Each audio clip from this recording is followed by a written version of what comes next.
سلام الله عليكم أينما كنتم وتواجدتم، وكيف ديما كنوجه لكم تحية خاصة وخالصة من القلب إلى القلب. الوصفة ديالنا ديال اليوم غتكون إن شاء الله عبارة عن كيش بالدجاج. هاد الكيش بسيط ولذيذ، إن شاء الله ينول الإعجاب ديالكم وتجربوه وتذوقوه مع الأسرة ديالكم.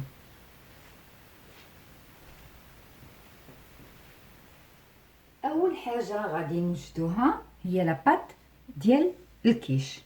غادي نحتاجو واحد نص كاس ديال الزيت من الاحسن بلديه، نص كاس ديال الماء دافي، يمكن نحتاجو اقل يمكن اكثر حسب نوعيه الدقيق. غادي نحتاجو كذلك 2 كيسان ديال الفرص، واحد المثلث ديال الفرomاج،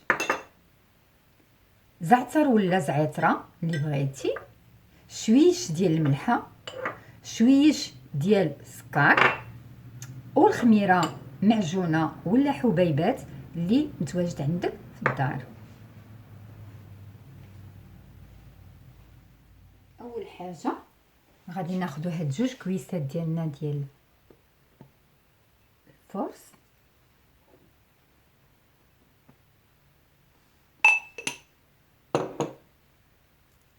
ناخذ الزعتر ولا الزعتره، ناخذ ديك شويش د الملحه، ناخذ الزويته،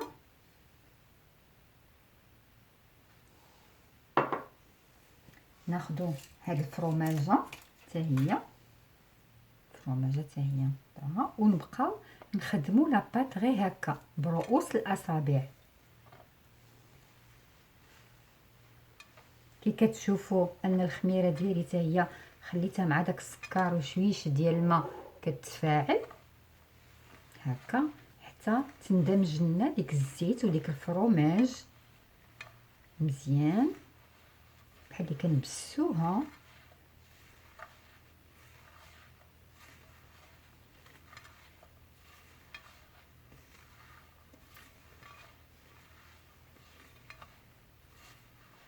هاد المقادير يمكن لك ديري معاهم حتى 3 ديال الكيسان بنفس المقادير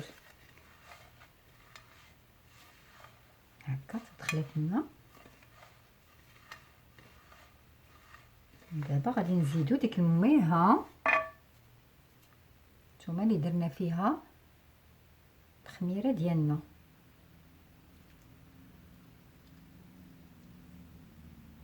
خصنا غير شويش باش ما تمشيش تجرى لينا العجينه، كتكون ما جاريه ما قاصحه، تقريبا بحال العجينه ديال الملاوي اللي كتعرفوا. انا غادي ناخذ بالمعلقه لحقاش الخميره هبطات لي لتحت هانتوما.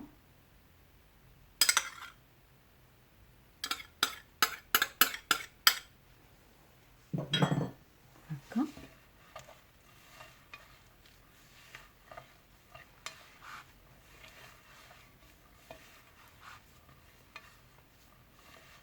دائما كنخدمو هكا، مازال خاصني شويش د الماء.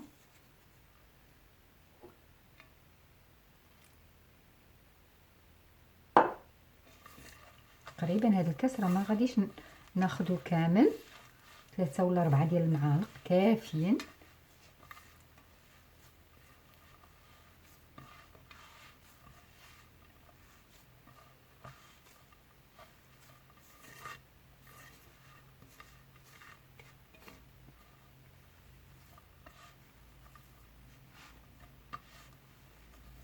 نتوما شفتوا ديجا انت انا غادي نكملها بالجميع ونرجع معكم.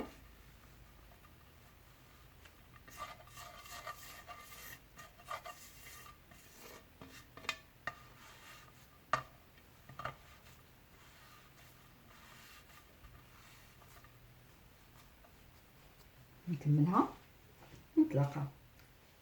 كي كتشوفوا راني تقريبا العجين ديالي زدت لها واحد المعلقه شويه وجمعتها.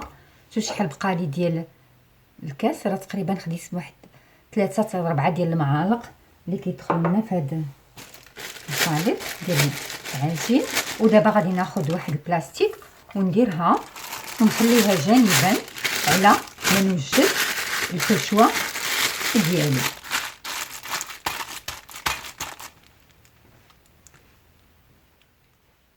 للحشوه غادي نحتاجو 2 ديال البصلات، من الاحسن اذا كان عندك البوارو، 2 فصيصات ديال الثوم، 2 ديال خيزوات، المعدنوس انا عندي هنايا غير المجمد اللي كان عندي في المجمد، واذا كان عندك الطاري من الاحسن، نص كاس ديال الزيت البلديه، كاس ديال الحليب، 2 ديال مثلثات الفرomاج، 2 بيضات، فروماج مبشور، ومن 400 حتى ل 500 غرام ديال الكفته ديال الدجاج، وبطبيعه الحال التوابل اللي غادي نتعرفوا عليهم وحنا كنوجدوا الحشوه.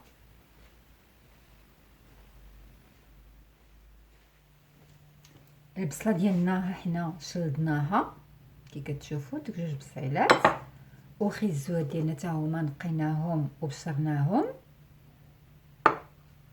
ودابا غادي نخلطوا ونتبلوا الكفته ديال الدجاج اللي عندنا. اول حاجه غادي نديروا هذا المعدنوس اللي عندنا هكا كيف تشوفوا، غادي نزيدوا الفصيصات ديال الثوم اللي بشرناهم،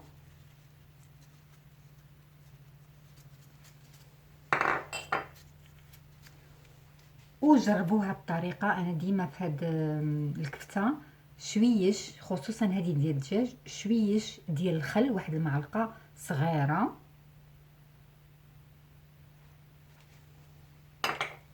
وشويش ديال الماء، واحد المعلقه كبيره ديال الماء. هاهو. ودابا غادي نزيد لها التوابل. عندي سكينجبير كي كتعرفوا كيتماشى لنا مزيان وبزاف مع الدجاج، ابزار ومليحه. المليحه ما نكثروش بزاف لحقاش مازال غادي نديرو مع البصيله وخيزو. نديرو هكا ونخلطوها مزيان حتى تنسجم لنا هاد العناصر كامله.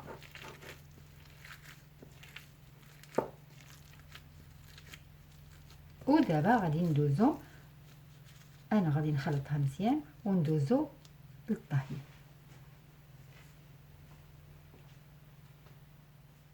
ومن سخنات لنا الزويته ديالنا، دابا غادي نديرو هاد البصيله، ندخلو البصيله ديالنا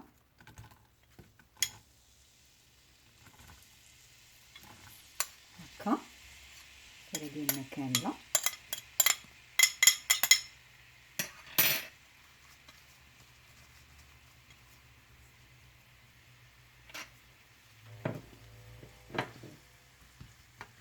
ونغطيو عليها ونخليوها حتى تدبن لنا شي شويش. ودابا نزولو الغطيطيه ديالنا وغادي نزيدو جزر،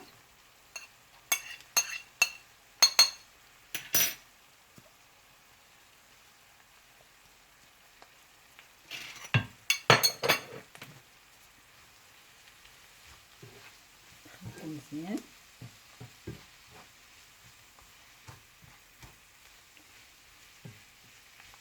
ودابا غادي نزيدو التوابل.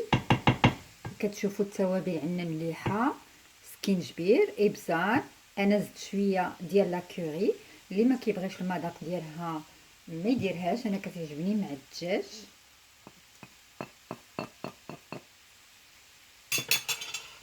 ونحركو مزيان هاد التوابل تنسجموا لنا مع الخيزو والبصيله، ونغطيو عليها مره واحده اخرى ونخليوها طيب لينا حتى تهبط شي شويش.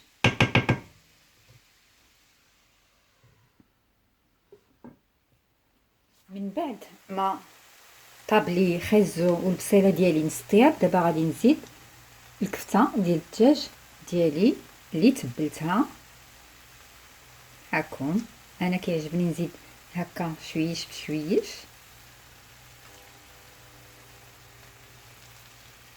هكا نديروها فوق من الخليط ديالنا.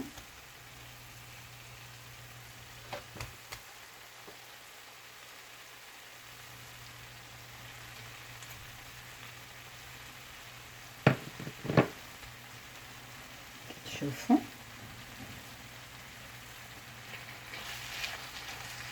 دابا نحاولوا ندمجوهم.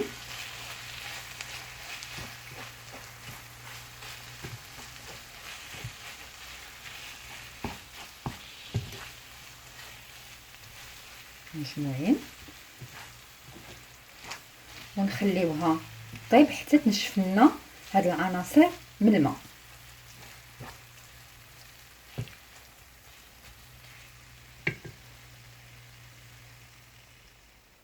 من بعد ما طابت لنا الحشوه ديالنا كنخليوها تبرد. ودابا كناخذوا هاد جوج مثلثات ديال الفرماج كتشوفوا.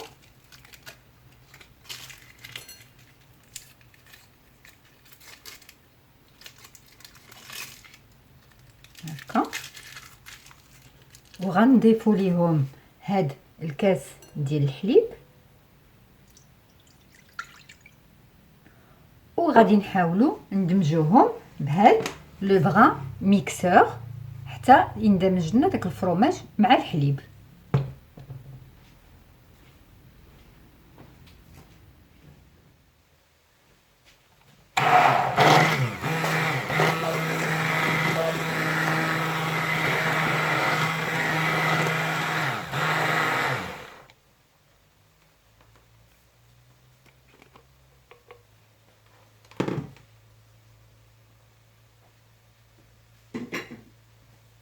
كي كتشوفوا من بعد ما طحنا هاد الفرماج رجع لنا الخليط هكا كريمي. وكذلك يمكن لكم تستعملوا لا بيشاميل. دابا غادي نزيد هاد جوج بيضات. من الاحسن ما طحنوهمش يبقاو هكا. غادي ندمجوهم بشي فرشات ولا بشي ملعقه هكا. هذه هي لاباغاي ديال الكيش ديالنا.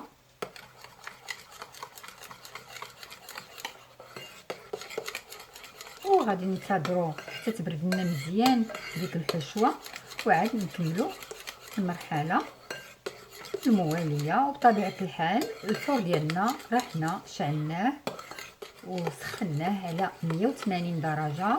وهذا المولا كيش دهناه كذلك بزبيده كي كتشوفوا.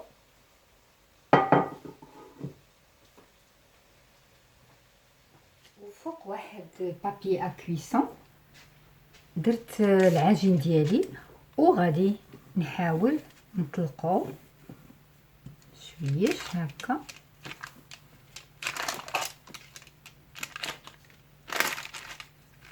تما كتشوفوا ديك الريحه ديال الزعتر كتجي غزاله.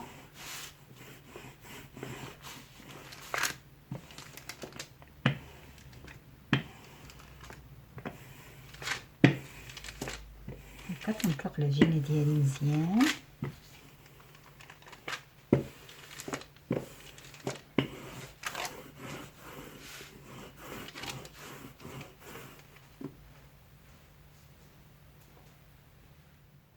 دابا غادي ناخذ المول ديالي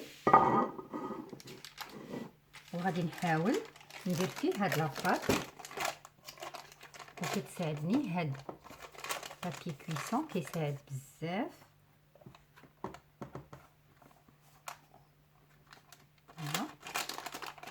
دابا غادي نحاول نحيد الكويسون ديالي شويش كيساعد بزاف باش ما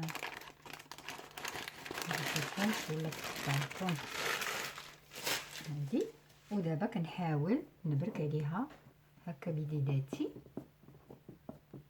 الجوانب كامله. منخليش هاد الهواء بحال كيكون شي هواء هنايا، نحاول نبرك عليه. نتوما كي كتشوفوا هنا كنشوف عندي واحد التقيبه نقادها،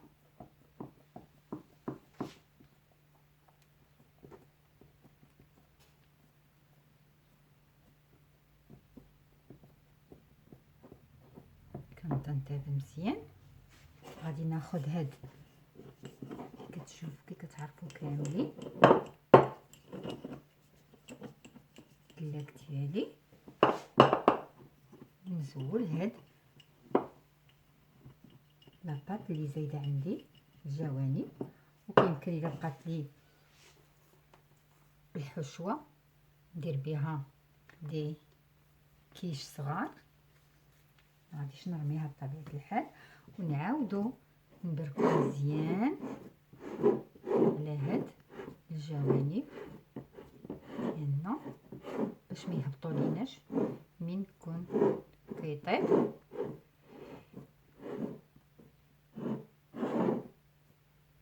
هكا. ودابا غادي ناخذوا واحد لافورشيت ونتكوها هكا.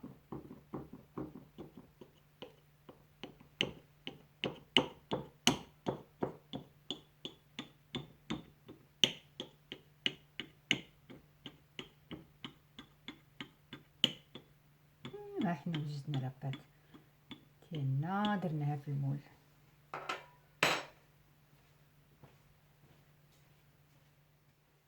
دابا غادي ناخذ واحد شويش ديال الفرomاج. انا خديت هنايا لو شيدار، غادي ندير شويش لتحت، كيعجبني دائما كيجي مزيان كديروا شويش ديال الفرomاج في الاول هكا، لحقاش الفوق بلا ما تحتاجي زعما ماشي ضروري انك ديري فرomاج في التالي، لحقاش هاد لاباغي راها كافيه، ولكن اللي كيبغي يدير الفرomاج بحالي يدير. ومن بعد ما بردات لنا هاد الحشوه ديالنا كي كتشوفوا غنخلطوا هاد لاباغي، شوفوا كي رجعات، وغادي نزيدوها على الحشوه ديالنا كي كتشوفوا.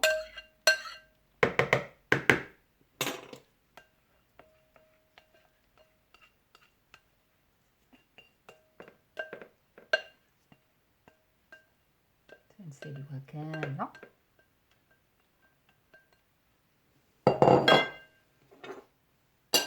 ونخلطوا مزيان بطبيعه الحال كي كتشوفوا هكا.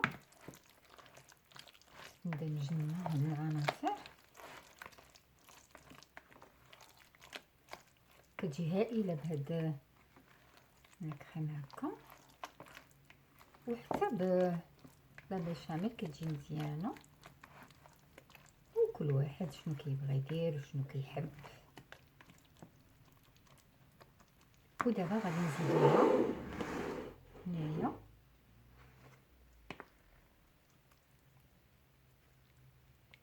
نحاولوا ما امكن هكا نبسطوها.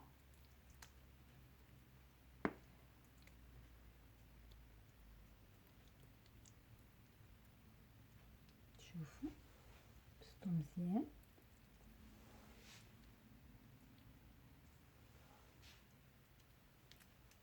خصها تكون عندها مستوى واحد هكا.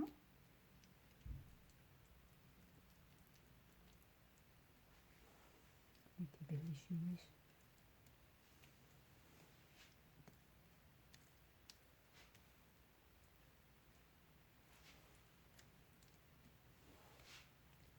كتشوفوا. انا بقات لي شويش، غادي ندير واحد لو كيش صغيور وعندي لاباط. ودابا غادي نحاول نبسطها مزيان قادها باش ما تجينيش شي عامر شي خاوي.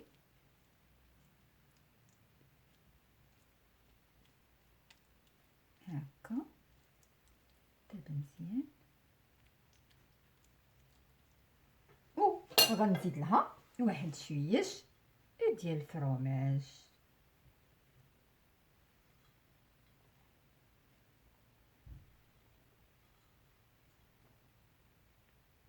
كي قلت راه ماشي ضروري ديك البيض وهادشي درنا راه كافي باش يعطيها واحد نتوما.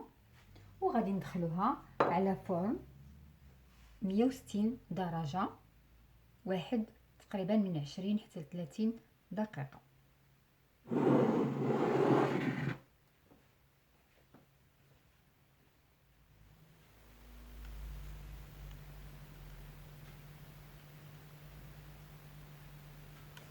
كي شفتوا الكيش ديالنا ها هو وجد، جا رائع. غادي نخليوه يبرد شي شويش ونرجعوا نذوقوه مجموعين.